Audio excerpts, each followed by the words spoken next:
this time, you are allowed a 30-second opening statement. Okay, thank you, Sean. I've lived in Presque Isle most of my life and been a taxpayer here for 50 years. I'm a retired federal employee. Before that, I was a supervisor of media analysis at Burrell's. I've owned and managed several businesses, a 21-unit mobile home park, and several rental properties. I'm a past member of Zipple PTO, treasurer of Presque Isle High School Booster Club, and Tau chapter of Beta Sigma Phi. I've done volunteer work with the Shriners Scouts and the Wesleyan Church, and I'm currently a volunteer at County Cares. Okay. Question number 1. Tell us why you're running for Presque Isle City Council. I'm running to be a voice for the people. I want to listen, advocate, and bring about positive changes. I've raised my family here and care deeply about the people in this community. And I want their voices to be heard. I want to make a positive difference in as many lives as possible.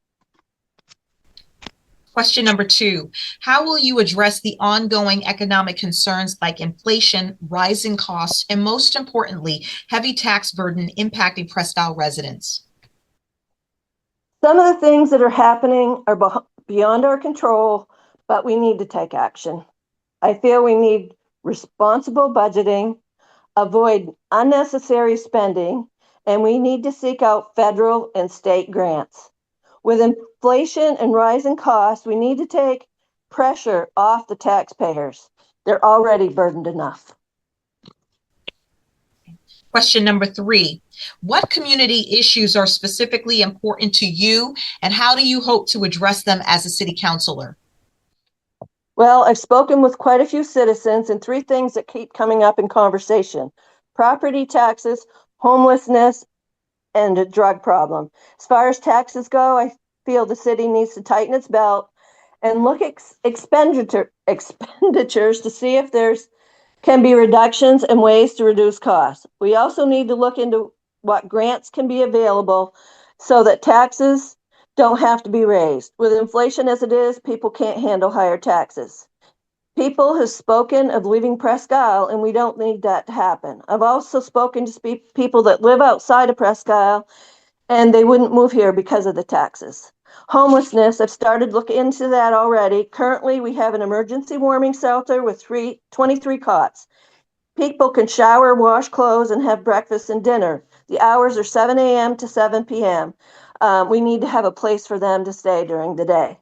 Drug use, people need to be sent to rehab, not jail. Question number 4. How do you approach working with people who might have a different mindset, point of view, or objective from you to get things done? The first thing I think that is important is to get to know them.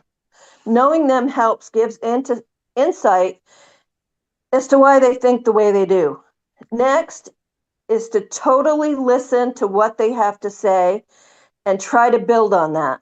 Work together to try to come up with a compromise and solution that works for all of us. Okay. Number 5, what changes would you make, if any, in how city council meetings are conducted? First of all, I'd like to commend the city council on encouraging the community to voice their opinions and concerns. People do want to be heard. I've never been a counselor and I'm not sure of their policies, but I would make sure that all counselors had training in parliamentary procedures if they don't already.